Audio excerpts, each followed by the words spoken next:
we're going to pick up our discussion of policy by focusing on economic policy. And because this is a big topic, we're going to divide it into two different screencasts. So our first screencast is going to look at taxing and spending. So we're going to start with this notion of taxing and spending. First, you have two different types of taxes that we'll focus on. First is a progressive tax. That's a tax where the tax rate increases with increased wealth. That's your income tax. As you make more money, your tax bracket goes up. So those at the highest level of earnings in this country are taxed about a 39% tax bracket. And the lower your income, the lower your tax bracket. At the other end of the spectrum is what's called a regressive tax. And that's a tax that places a higher burden on those with lower income. You want to think about things that tax people at the same way. If you go to the gas pump and you go to fill up your tank, if you look down at the pump, it's got a whole listing of the different taxes on gasoline. There's a federal tax, there's a state tax, and there's local taxes. Now if you think about that, that 50 somewhat cents a gallon that you're paying in taxes affects different people depending upon their income. If you make a lot of money, that 50 cents a gallon is annoying, but it's not going to end your ability to drive. If you're making minimum wage, that 50 cents a gallon tax is cost prohibitive to you using an automobile sometimes. So that is a regressive tax because it hits the lower income people a lot more. Now, with taxing and spending, we first look at the sources of federal revenue. If you look at the chart that's here, you can see that the highest level of income for the United States comes right here, and that's from the individual income tax.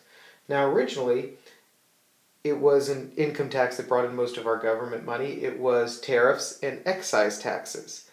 And those were the source of major federal revenue. And it wasn't until the 16th Amendment was passed that we got the individual income tax that the federal government could provide. Now that makes up nearly half of our revenue. The next biggest component of revenue is the payroll tax, and that goes towards Social Security. Now, when it comes to individual income taxes and just taxes in general, we have seen that there's been a tax revolt in our country. Now, this really started in California with the passage of Prop 13, which completely revolutionized the way that property taxes were calculated. And it really sparked an anti-tax sentiment that went all throughout the country and spread to other states. And that happened in the 1970s.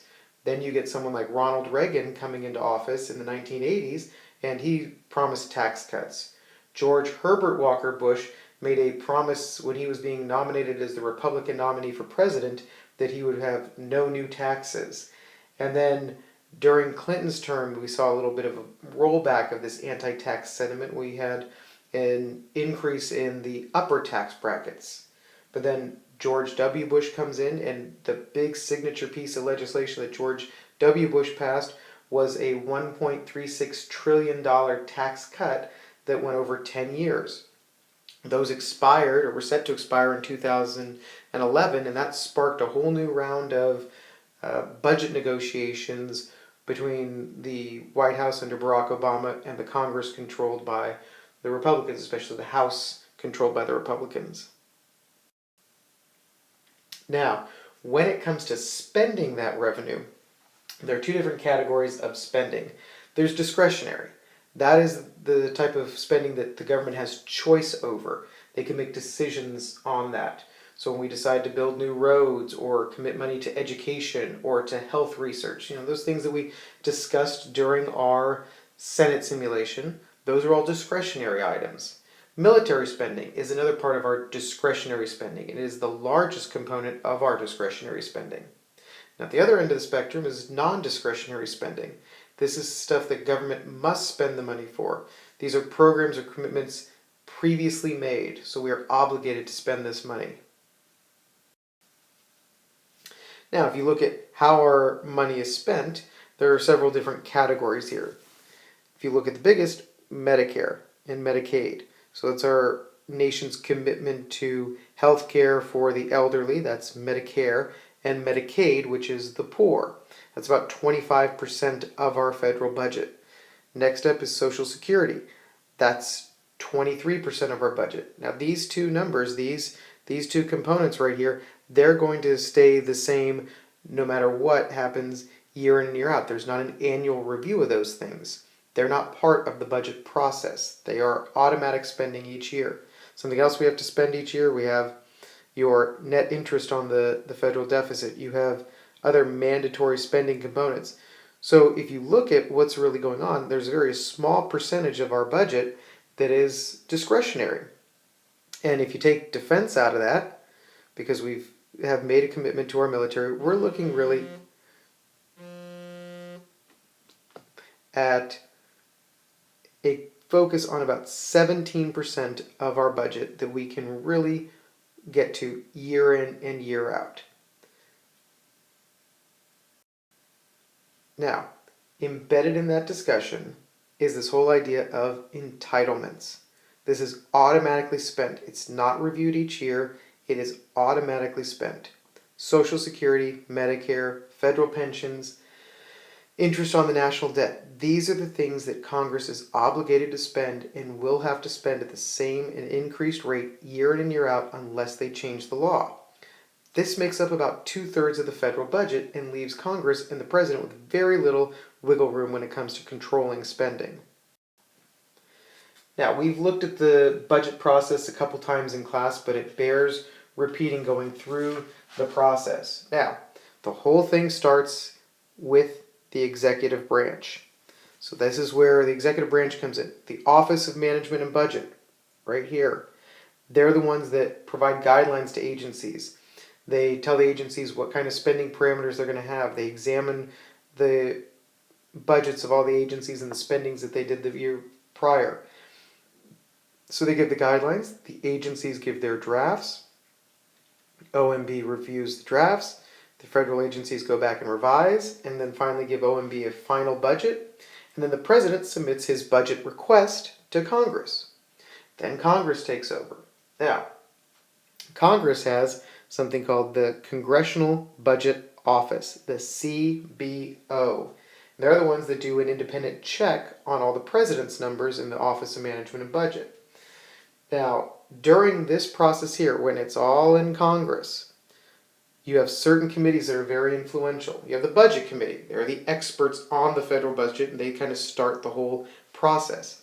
You have the Ways and Means Committee, especially in the House, because it's the House Ways and Means Committee that talks about any increases to taxation. And then, of course, the Appropriations Committees, which are going to be working at this level right here on the actual spending of money. Now, there are a lot of political influences happening throughout this entire process. You have party differences, Republican spending versus Democratic spending. You have interest groups trying to get their piece of the federal budget. You have iron triangles. Iron triangles, again, are made up of a congressional committee, an interest group, and then a corresponding government agency. They're working together on this. And then, of course, there's public opinion. Public opinion is going to influence the way taxing and spending goes and the way that the budget process plays out. Sometimes people get tired of the political games. And then, of course, at the end of all this, you have the president. And the president has the veto power. If he doesn't like the deal that's been made, he can veto the entire budget. But remember, Congress can override with a 2/3 majority. Now, when we get to the budget process, there's a couple things to understand. There's the spending that we do, and there's the revenue that we take in. When the revenue is less than our expenditures, less than our spending, we are operating at a deficit. So the deficit happens each year when our expenditures exceed our income. That creates a budget deficit, and that's what we've been operating under for the last 10 plus years. Our budget deficits have gotten up to $3 trillion at certain points. We have narrowed that down. We're into a couple hundred billion right now, but we are still, see our deficits ongoing. When you accumulate all those deficits year after year, that makes up the national debt. So one last time, a deficit is an annual thing. That is when your expenditures for a year exceeds your revenue. You spend more than you take in. Then when you accumulate all your deficits over time, that gives you the national debt. Now, Tomorrow night, we'll talk about managing the economy.